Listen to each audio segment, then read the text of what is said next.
natutumba na si Tatay Digong habang siya po ay nasa detention. Naglalakad, natutumba, nung minsan tumama ang ulo. Isang nakakalungkot po ito na balita para sa ating mga Pilipino na nagmamahal kay former President Rodrigo Roa Duterte. Bigla umanong bumagsak si former President Duterte sa ICC Detention Center na kasalukuyan po minumonitor na po ngayon 24 oras. Grabe po ito mga kababayan ko. Matindi po ang parusa na tinamo ni Tatay Digong under Marcos admin. At pag-usapan rin po natin itong tungkol po sa akusasyon labang kay Bongbong Marcos diyan sa United Nations dahil hindi po ito binabalita sa mainstream media. At ang Department of Foreign Affairs ay sumagot sa akusasyon ng ibang non-government organization laban kay Bongbong Marcos. Ito rin naman po ay may kinalaman kay Tatay Digong diyan sa ICC. Ayon po sa DFA, dapat umano ito ibasura. Magandang gabi po sa ating lahat at pag-usapan rin po natin itong VRIB 13 na sulid kay Vice President Inday Sara Duterte ayon po sa isang abogado.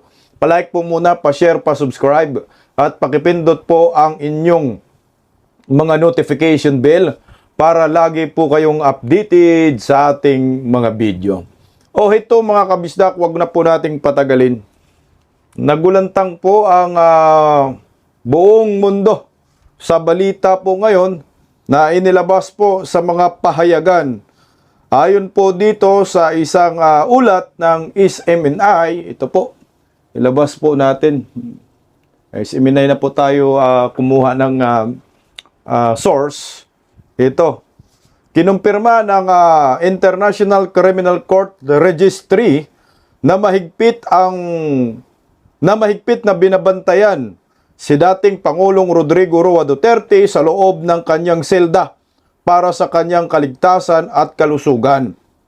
Dahil sa kanyang edad at mga chronic physical ailments, itinuturing umano siyang high risk sa pagtumba, no, yung natutumba lagi. Kaya nagsasagawa rin ng ergonomic modifications sa kanyang selda upang masiguro ang mas stable na paggalaw. Bagamat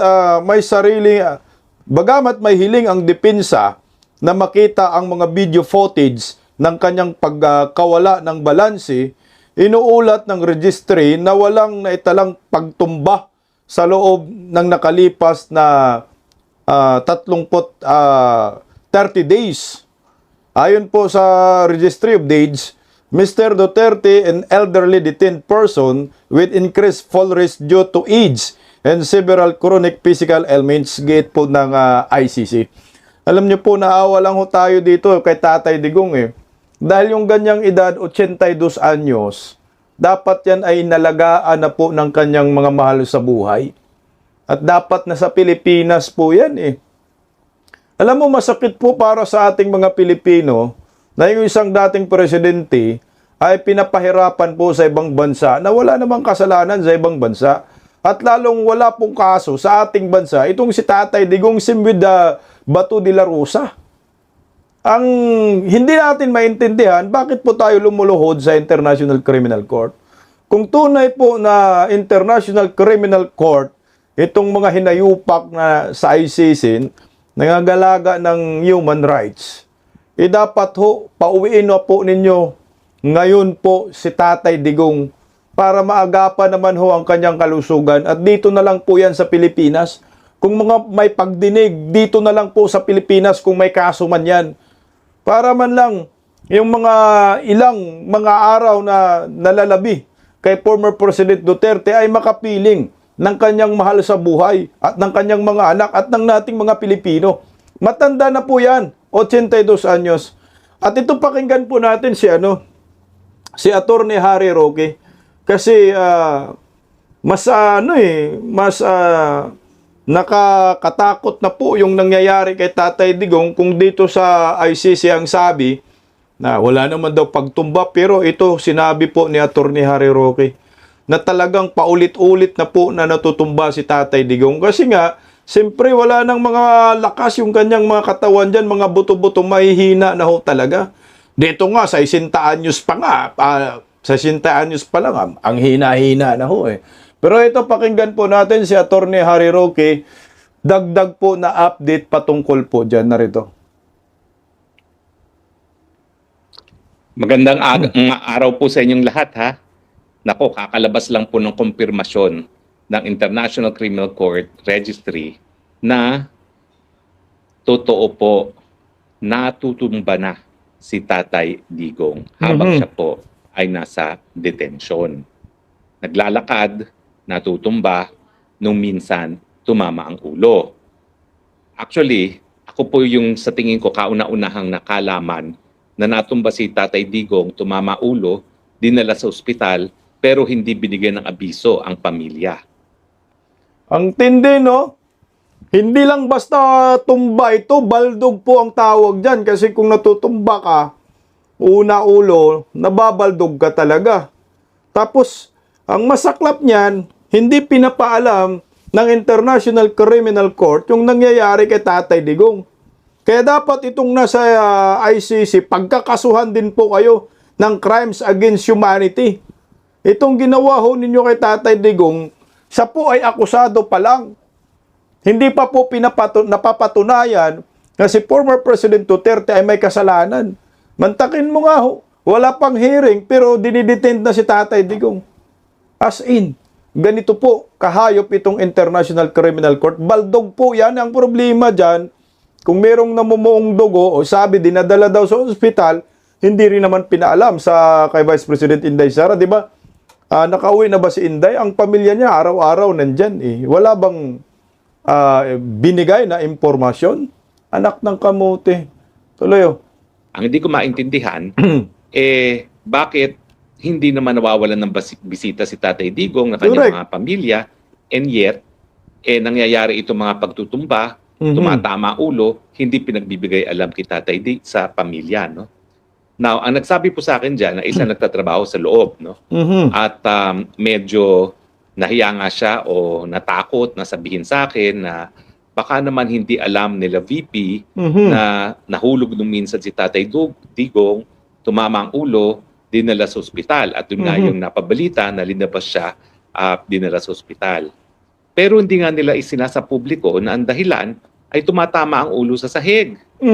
Now, ngayon, ang linabas na report ng registry ay totoo. Tumutumba si Tatay Digong. At ang nakakabahala, hindi lang pala minsan, hindi lang 2 beses. Lagi-lagi. Mukhang regular na natutumba na si Tatay Digong habang naglalakad. Nako. Kaya ngayon, nagkaroon ng order na imomonitor ng mas masinsinan itong si Tatay Digong dahil nga, miski siya naglalakad lang, tumutumba na at tumatapa ang ulo. Grabe. Ang tanong, ito ba ang tao na kaya pang humarap sa full-blown na paglilitis? Kung ganun yung interpretasyon ni Atty. Harry Roque na pag naglalakad natutumba, grabe na talaga. Sobrang hina na ni Tatay Digong. Hindi na po ito makatarungan. Nakadetend pa rin si Tatay Digong sa kabila ng kanyang kalusugan, karamdaman. Sipin mo yan. Naglalakad natutumba. Kaya siguro si Tatay Digong, panay lang siguro higa ito. Paano na lang po pag sumiar si Tatay Digong, ano po ang mangyayari sa kanya?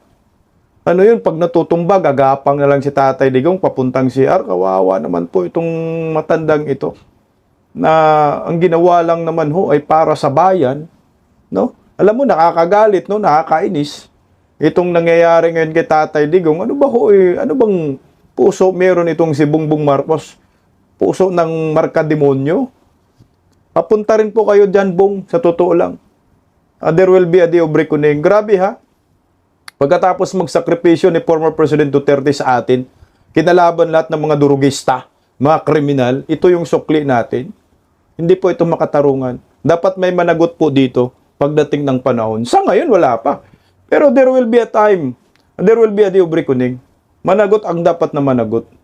Tuloy, Atty. Harry Roque. Na ang sabi nila, hindi raw bababa sa 60 ang mga testigo. Mhm. At ang problema dyan, unlike doon sa confirmation of charges at saka yung mga naunang mga pagdinig na po pwedeng hindi sumipot si Tatay Digong, dito kapag meron ng paglilitis, Yun lang. kinakailangan sumipot siya dahil kinakailangan makonfront niya mga witnesses at saka mga witnesses makonfront din siya. Yan ba ang tao na kaya pang harapin na hindi na makalakad ng tama at tumutumba? Sa tingin ko, panahon na rin para ang pamilya pag-isipan. Ano ba talaga ang pananagutan ng ICC na paulit-ulit na palang natutumba si Tatay Digong, hindi pinagbibigay alam kita sa pamilya? Ano ba ang mga naging epekto initong paulit-ulit na pagtutumba at tumatama ulo sa kanyang pag-iisip? Meron na bang pananagutan ng ICC dahil nga alam naman nila na bilang 82 anyos na tao, kinakailangan mas masinsinan ng pagbabantay dyan dahil pa sa kanyang ordinaryong paglalakad, natutumba na siya. Sa tingin ko po walang immunity ang ICC. Wala pong immunity yan, hindi yan estado. So kung talaga mapapakita natin ang pabayang ICC at patuloy nilang kinukulong ang Tatay Digong na hindi na kaya talaga humarap sa ganitong mga paglilitis at may mangyari sa kanya, sana naman wag na nating antayin ang pangyayari sa kanya, talaga magkakaroon ng pananagutan ng ICC. Ang question, sino ba mananagot dyan? Ang mga WES ba?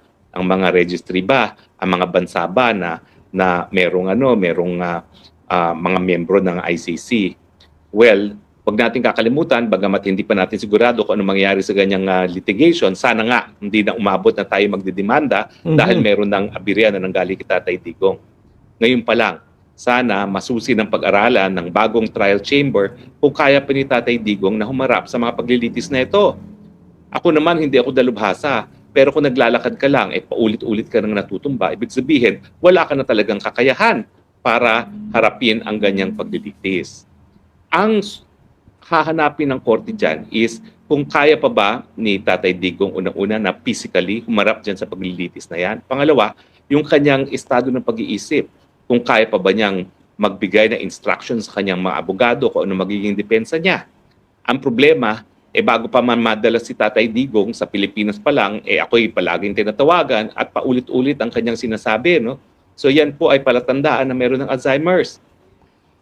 Gusto ko po yung sinabi ni Attorney Harry Roque na magsampa ang pamilya ni Tatay Digong ng kaso dito sa ICC. Ang tanong, saan ba magsampa na international court? Alam ko maraming international court. Siguro mas maganda magsampa ang pamilya ni Tatay Digong sa United Nations laban sa ICC kasama si Bongbong Marcos. Mamaya pag-usapan din natin yung kaso ni Bongbong Marcos sa United Nations. Tuloy lang po natin si Attorney Harry Roque. Ang problema po kasi sa Alzheimer's sa ilang naalagaan ko, lolo, lola, tatay, nanay, 2 tiya, 2 tiyo, sa 7 kaso na inalagaan ko over a period of collectively, sabihin na natin 15 years, wala po kasing recent memory ang mga Alzheimer's victim. Ang kanilang memory yung mga kabataan pa nila, matagal nang nakalipas. Kaya po, hindi ako magtataka kung ganyan din ang mangyayari kay Tatay Digong na hindi na niya maalala yung mga pangyayari nung siya ay naging presidente at yung huling termino niya bilang isang mayor na kung saan siya ay nasasakdal ngayon sa mga kaso dyan sa ICC.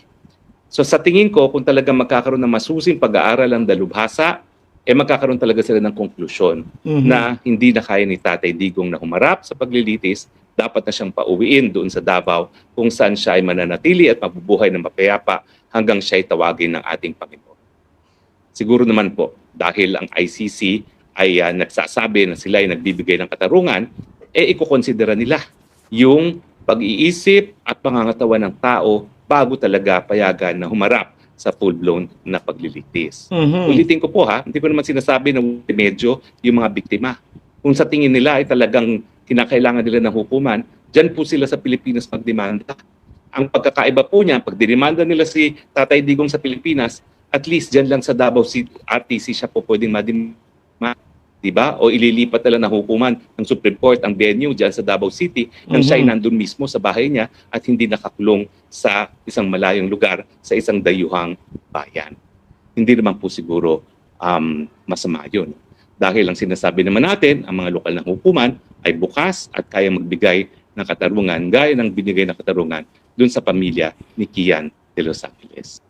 Hindi po Kian de Los Angeles, Kian de Los Demonyo. Yan po pangalan nun. Kian de Los Santos po, Attorney Harry Roque. Alam niyo po, mga kabisdak, no, isang pagpapahirap po ito sa isang matanda, parusa ng walang kasalanan. Ito yung ginawa ng International Criminal Court. Nakakalungkot nga kasi talagang pasok na po yung interim release dyan kay Tatay Digong sa human rights, sa edad niya, anak ng kamuti. Dapat kasuhan nyo po itong International Criminal Court. Hindi man ngayon, pero darating po yan sa tamang panahon. Alam ko, pwede rin magreklamo si Inday Sara sa UN, sa United Nations. Kasi mantakin mo sa tanda ni Tatay Digong, nakaranas po siya ng pang-aapi. Si Tatay Digong ay hindi po totoong preso ng ICC. Siya po ay political prisoner ni Bongbong Marcos. Na dapat si Bongbong Marcos ay kakasuhan po ito at ipakulong po ito at parusahan ng United Nations. Dahil ginagamit niya po ang ICC para sa kanyang personal interest sa pampagpolitika. Kaya nga ito, pag-usapan din po natin, sana po ay parusahan ka Bongbong Marcos, no? Ito, meron pong akusasyon kay Bongbong Marcos, kaso po ito, laban sa kanya, diyan sa United Nations. Hindi po ito napag-usapan sa mainstream media, pero confirm po ito. So, ito po yung gagamitin kong source natin. Ang post po na yan ay galing po kay, siyempre banggitin natin para mas maliwanag. Galing po sa FB page or FB kay Kate Montecarlo Cordova. Na-file po yung yung kaso na yan ni Bongbong Marcos ay ngayong taon lamang. Ngayong buwan lamang, bago lang, May 19, tama? Ayan, merong date po, May 19, 2026. Basahin po natin yung artikulo na yan, tungkol po dyan. I-translate na po natin sa Tagalog para maintindihan ng maraming Pilipino. Ayon po kay kay Kate, Attorney Kate, abogado yata ito. Si Kate, Geneva bombshell, ito po sa United Nations. Official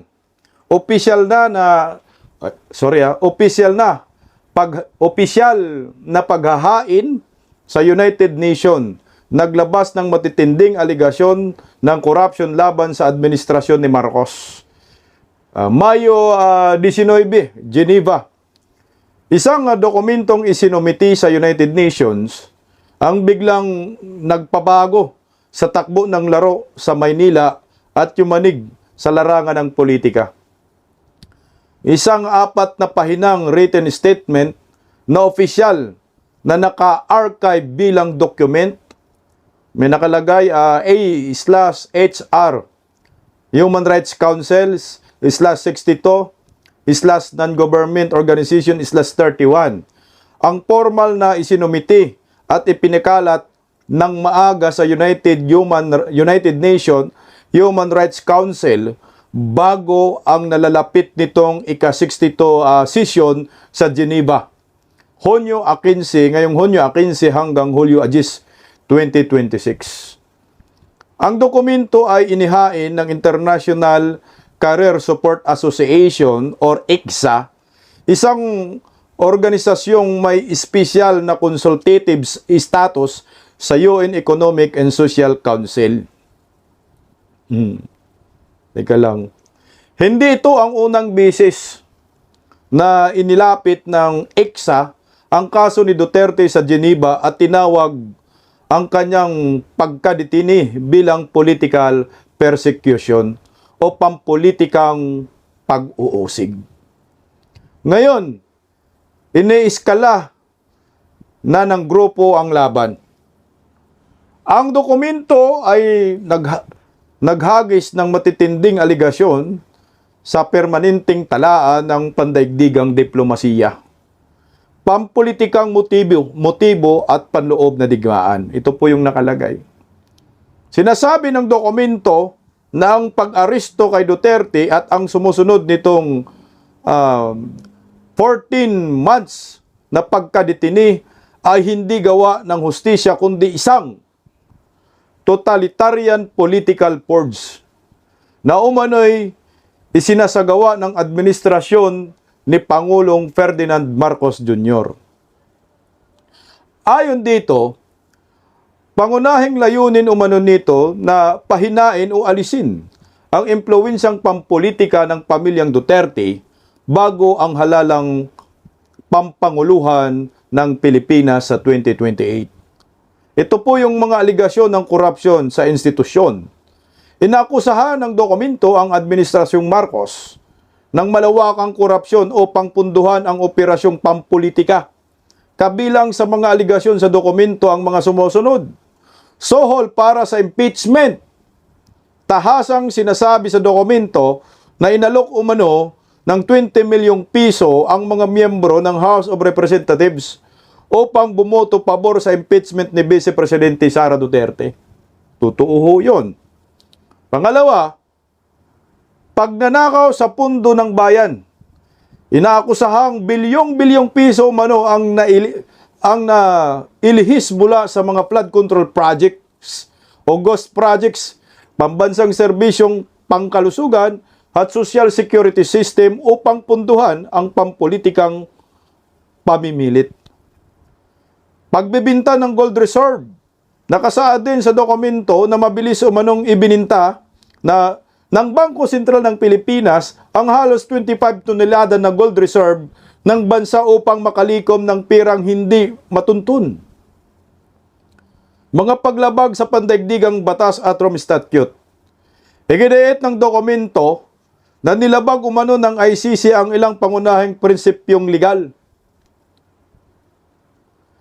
Prinsipyo ng complementary, Rome Statute Article 1, ang ICC ay korte lamang na huling resort dahil may gumagana at independenteng hudikatura ang Pilipinas.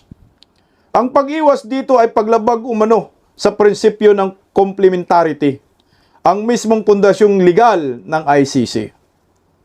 Karapatan sa interim release, Rome Statute Article 59. Ang sapilitang pagdala kay Duterte ay umano'y lumaktaw sa domestic judicial review at nagkait sa kanya ng karapatang mag-apply para sa pansamantalang paglaya. Presumption of innocence at arbitrary detention. Articles 9 at 14. Ang walang tagdang pagkakadetini sa isang 81 years old na taong humihina ang kalusugan bago pa man ang paglilitis ay tinatawag na arbitrary detention at cruel, inhuman, or degrading treatment. Ito pa, political neutrality. Rome Statute Article 42, close open parenthesis 3. Inakusahan din ito ang ICC Office of the Prosecutor na nawalan umano ng pagiging objektibo dahil nagamit ito bilang kasangkapan ng isang partisanong grupong pampolitika sa loob ng bansa. Pangapat, kwestiyon ang estadistika ng war on drugs. Iginit ng dokumento na nakabatay umano ang kaso ng ICC sa maling at pinalubong estadistika mula sa mga NGO gaya ng Human Rights Watch at Amnesty International na nagsasabing may 12,000 hanggang 30,000 extrajudicial killings. Ayon dito, ipinakita umano ng opisyal na datos ng Philippine National Police na mas mababa ang tunay na bilang ng nasawi sa lehitimong law enforcement operations at mali umanong isinama sa mataas na bilang ang mga patayan ng drug cartel at iba pang hindi kaugnay na homicide cases. Panglima, patuloy na pampolitikang pagtarget. Binanggit din sa dokumento ang tangkang pag-aresto noong Mayo 15, 2026, May 15, 2026, kay Senator Ronald Bato de la Rosa sa loob ng Senado, dating hipi ng Philippine National Police na nangunguna sa anti-drug campaign at nanatiling mahalagang kaalyado ng mga Duterte. Bilang ebidensya umano ng sistematikong pampolitika pampolitikang pagtutok laban sa kanilang kampo. Mga rekomendasyon ng United Nations Human Rights Council, ito na ho yun. Hiniling ng ICSA sa Human Rights Council ang tatlong pangunahing hakbang. Kundinahin ang paggamit sa pandaigdigang hustisya para sa politika. Maglabas ng babala laban sa mga bansang ginagamit umano ang ICC upang ayusin ang lokal na sigalot na pampolitika at alisin ang mga lider na oposisyon. Pangalawa, hilingin ang agarang pansamantalang pagpalaya. Hikayatin ang ICC na agad payagan ang interim o conditional release ni Rodrigo Duterte dahil sa makataong dahilan kabilang ang kanyang edad na 81 years old at humihina ang kalusugan. Ito na nga ho ngayon yung nangyayari. Maglunsad ng investigasyon, hilingin sa working group at on arbitrary detention, nasisyatin ang mga umano'y paglabag sa proseso sa ilalim ng Article 59 at imbestigahan ang aligasyon ng kawalan ng neutrality ng prosecutor, panunuhol at korupsyon ng Estado kaugnay ng kaso. Ito ang mga susunod. Ano ang mga susunod na mga hakbang? Ito una, ng grupo ha. Dahil sa consultative status ng ICSA sa ICUSOC, obligado ang UN Secretariat sa ilalim ng mga patakarang ng ICUSOC na ipakalat at i-archive. Ito pala yung gagawin ng United Nations. Ang dokumentong ito gamit ang opisyal na UN leaderhead sa lahat ng dadalong pandaigdigang delegasyon. Ang mga aligasyon ay bahagi na ngayon ng pandaigdigang record o permanente patay. Kasama po to sa pag-uusapan yari ka bangag. Sa session sa Geneva, maaring magbigay ang nagsumiting NGO na pinakaikling oral statement direkta sa mga delegasyon ng iba't ibang gobyerno. Dali ka bangag. Magdudulot ito ng formal na right of reply mula sa diplomat ng Pilipinas na mag-uudyok sa Maynila ng publikong sagutin ang mga aligasyon sa harap ng mundo. Pangatlo, hinihiling din ng dokumento sa UN Working Group on arbitrary detention na imbestigahan ang pagkadetini kay Duterte. Malaki ang magiging epekto ng kanilang findings sa pandaigdigang opinyon publiko at sa usapin ng geopolitical legitimacy. Ano po ang epekto sa Pilipinas kay Marcos at sa 2028? O ito, para sa sambayanang Pilipino, ipinakita ng pangyayaring ito na tuluyan ng lumampas sa lokal na arena ng Pilipinas ang sigalot ng Duterte at Marcos. Ano man ang paniniwala ng bawat isa tungkol sa drug war sa legal na proseso o sa motibong pampolitika, lumalawak na ang larangan ng laban. Ang Geneva ay isa na ngayong entablado ng digmaang ito. Para sa Administrasyong Marcos, isa itong maingat ngunit matinding dagok sa reputasyon. Ang mga aligasyon ng panunuhol at pagbibinta ng gold reserve na nakapaloob sa isang dokumento ng UN kahit hindi pa napapatunayan ay maaaring maging sanggunian ng mga banyagang gobyerno, international creditors at mga kritikong diplomatiko. Mapipilitan ang administrasyon na formal na tumugon sa ika-62 session o harapin ang impresyon ng pananahimik. Para naman sa mga aliado ni Duterte at sa kalkulasyon para sa 2028 presidential election, isa itong kontra-opensiba. Mula nang ilipat si Duterte sa ICC noong March 11, 2025, siya ay nakakulong sa ICC Detention Center sa Dahig. Bawat buwang lumilipas ng walang paglilitis ay nagiging bala sa naratibo. Ginawa ng UNHRC ang submission na isang pandaigdigang kwento ng martyrdom ang kanyang pagkakadetini. Isang naratibong maaaring palakasin ng kanyang mga taga-suporta sa iba't ibang plataforma habang papalapit ang susunod na halalan.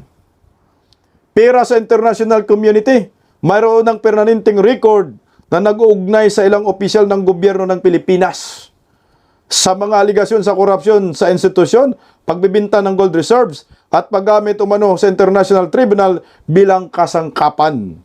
Mapatunayan man o hindi ang mga aligasyon, ito ay halos hindi na iyon ang punto, umiiral ng dokumento at ito ay mababanggit at magagamit bilang sanggunian.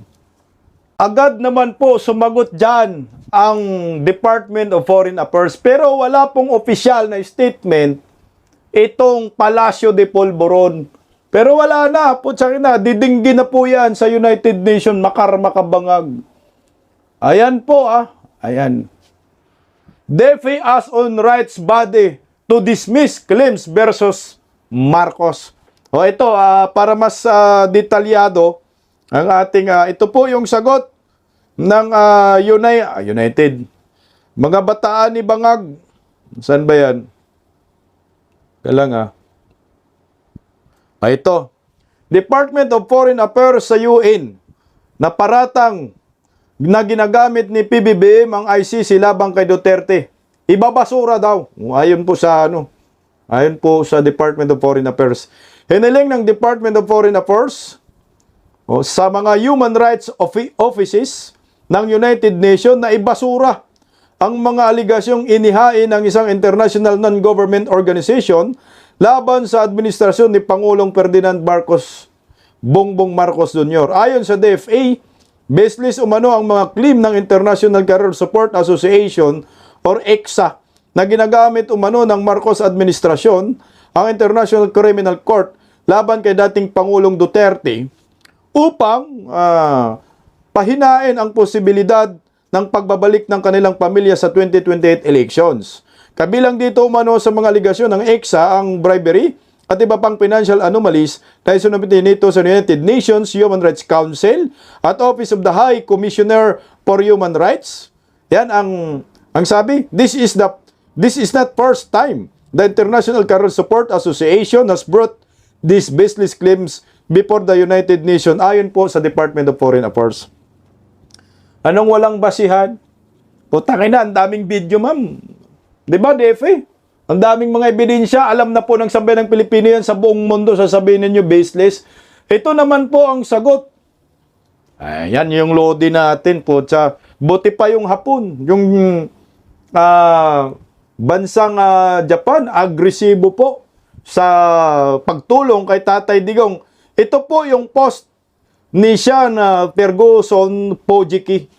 Sila po yung mga petitioner ito, tinatranslate na po translate ko na po sa Tagalog para mas maayos ang ating pagbabalita. Ito po yung sagot ni Pojiki. Kung tunay ngang sinusubukan ng administrasyong Marcos nagipitin ang United Nations kaugnay ng pagsumiti ng isang NGO sa Human Rights Council, may tuturing itong isa sa pinakamalaking diplomatikong sariling kapalpakan sa makabagong panahon. Ang pagtatangkang dalhin sa sistema ng UN ang estilo ng pananakot na karaniwang ginagamit sa loob ng bansa na para bang ang pangdaigdigang komunidad ay parang isang kontroladong lokal ng press conference ay hindi nagpapakita ng lakas. Ito ay lantad na pagpapakita ng kawalang katiyakan o insecurity. Kapansin-pansin ang kabalintunaan sa pagsisikap na itinanggi ang mga paratang ng pampulitikang pagsikil, lalo lamang nilang pinagtitibay ang mismong mga alalahaning ibinabato laban sa kanila.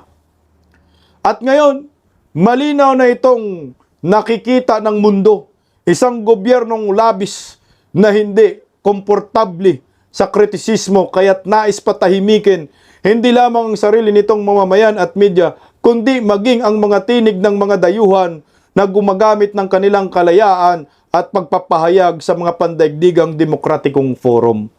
Patay ka Bangag. Makulong ka Bangag dyan sa United Nations. Dapat ito ang kaso nito, hukom bitay, no? O ito na lang, dito na lang po magsampa ng reklamo si Vice President Inday Sara sa United Nations. Nung una, akala natin hindi po legit yan. Sinare ko man yan sa Facebook, pero totoo po. Bongbong Marcos admin, dali kayo sa United Nations. Harapin po ninyo ang kaso ninyo.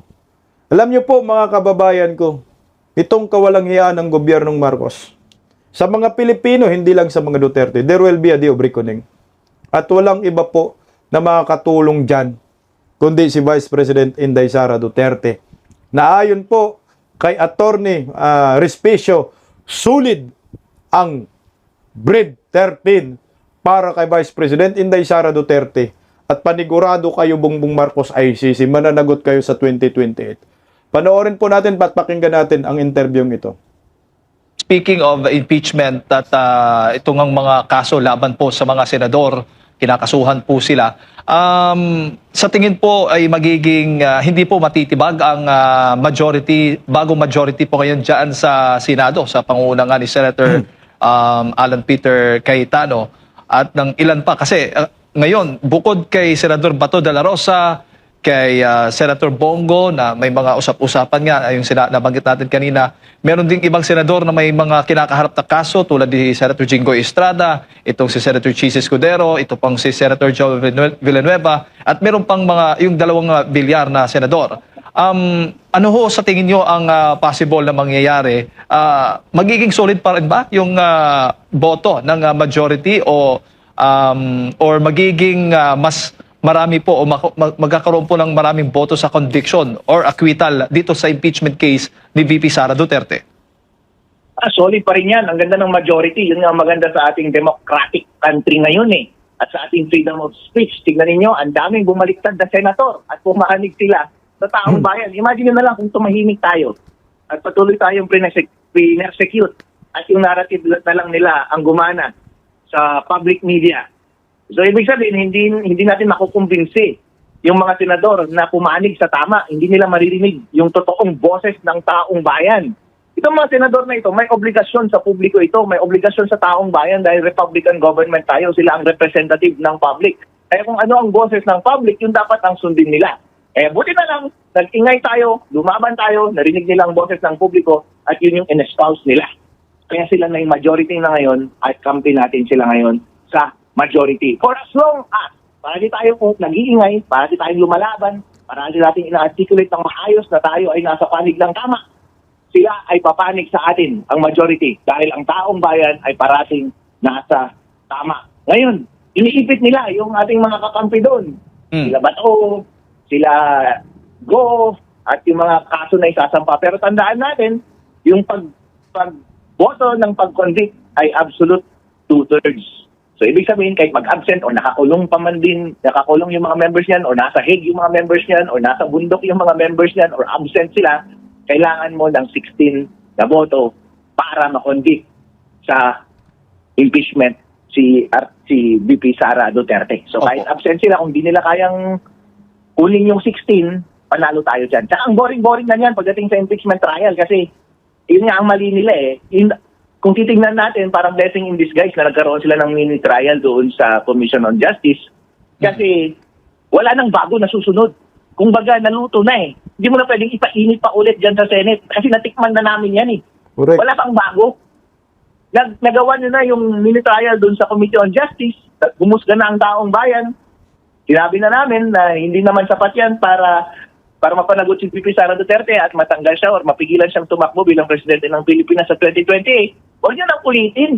Hindi na kami matutuwa dyan pagdating sa impeachment trial at hindi rin matutuwa ang mga senador dyan. For as long as ang boses ng taong bayan ay parang kay VP Sara Duterte pa rin, nagtitiwala ako na magiging solid yung majority na para sa kanya din. Opo, pero patuloy po yung umuugong na possible na magkakaroon ng panibagong kudita naman po sa Senado. Attorney, mayroon ngang mga pahayag ang ilang senador mula sa bagong majority ngayon na sila po'y tinatakot nga at may mga incentive package daw di umanong ibibigay kung babaliktad o kakalas po sa bagong majority ngayon. Sa tingin po ninyo, pag nagkaroon po ng bagong majority, matutuloy itong panibago na namang umuugong na kudita dyan sa Senado, mapapalitan si Senate President Alan Peter Cayetano, ay talagang matutuloy na yung conviction o itong pagpapa-impeach kay Vice President Sara Duterte. Doon na patungo, Attorney. Yun nga ang sinasabi ko parati sa ating mga taong bayan. Taong bayan, kapag hindi na gumagana ang mga basic institusyon ng ating gobyerno, ibig sabihin ng ating legislature, lahat na sila ay corrupt at nababayaran.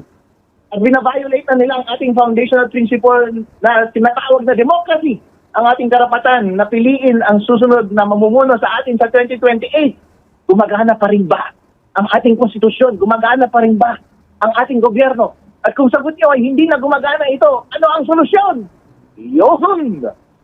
Hindi pwede na manaig ang kasamaan sa ating gobyerno. Hindi pwede na hindi masunod ang boses ng taong bayan dahil sa bandang huli, ang ating gobyerno, ang nagbibigay ng power sa ating gobyerno ay ang taong bayan at ang publiko.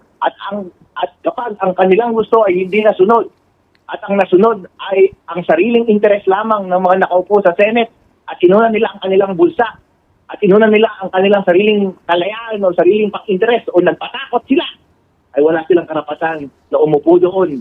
Sa matter of fact, ang gobyerno na ito ay wala ng legitimacy. At baka magkaroon na tayo ng the appropriate solution. Tama yan. Dapat manindigan kayo, mga senador, anak ng kamuti. Kung wala kayong kasalanan talaga, no? Ikaw, Jinggoy, banggitin na lang natin, Joel Villanueva, Chis Escudero, kung wala kayong mga kasalanan patungkol sa flood control, huwag kayong matakot. Manindigan kayo kasi itong tatlong ito talaga yung puntarya ng Tuta Ilibin para nagkaroon na naman ng kudita. Pero parang awa nyo naman, tama na. Napapagod na ang taong bayan Kasi nga ako sa akin ito tingnan mo si si Erwin Tulfok. Sabi ni Erwin Tulfok, hindi pa tapos ang boxing. Look at the numbers 12-11, parang matutokso ka Isa lang ang isa lang ang humahakbang diyan. Tapos ang boxing. Hindi pa rin matatapos, Erwin Tulfok, anak ka ng kagwang. Isa yung humakbang. Ilan kayo? 11. Di 12 lang kayo. So, ilan pa ang kailangan? 13. Wala pa rin. Bugok talaga to si Tulfo, no? So, anyway, kung yun ang plano nila, sa akin, sana po manindigan kayong tatlo kasi ang kanilang puntarya talaga, itong tatlong inaakusad sa flood control. Dasal lang po tayo sa kalusugan ni former President Duterte kasi nga ang bagong defense legal team ni Tatay Digong ay hiningi na i-review natin muli yung kalusugan ni Tatay Digong at humingi rin ng video kung ano nangyayari kay Tatay Digong hindi nagbigay ang ICC. Day, nangyari man ito, Day, sana pagdating sa 2028 alam mo na ang gagawin mo. There will be a day of reckoning. May karma rin dito sa mga bangag admin na to. Paggising sa umaga, tanghali at gabi, nakikita ko ang post niya, ang hapdi. Paano nga ba to? Di ako makatanggi. Watch ko na lang at isipin ng mabuti. Bisdak Pilipinas. Bisdak, tinig ng katotohanan. Sa bawat vlog may laban sa kasinungalingan. Mulat ang mata, gising ang masa. Bisdak Pilipinas, para sa bayan, gumigising sa diwa. Sa likod ng kamera, tapang ang dala, walang sinasanto kung mali ang gawa. Hinay-hinay, pero palaban. Boses ng tao sa digital na labanan. Bisdak, tinig ng katotohanan. Sa bawat vlog may laban sa kasinungalingan. Mulat ang mata, gising ang masa. Bisdak Pilipinas, para sa bayan, gumigising sa diwa.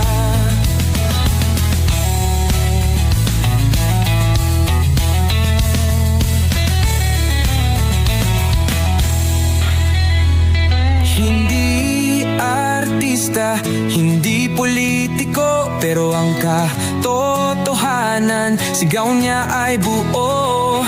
Sa YouTube o Facebook man siya makita,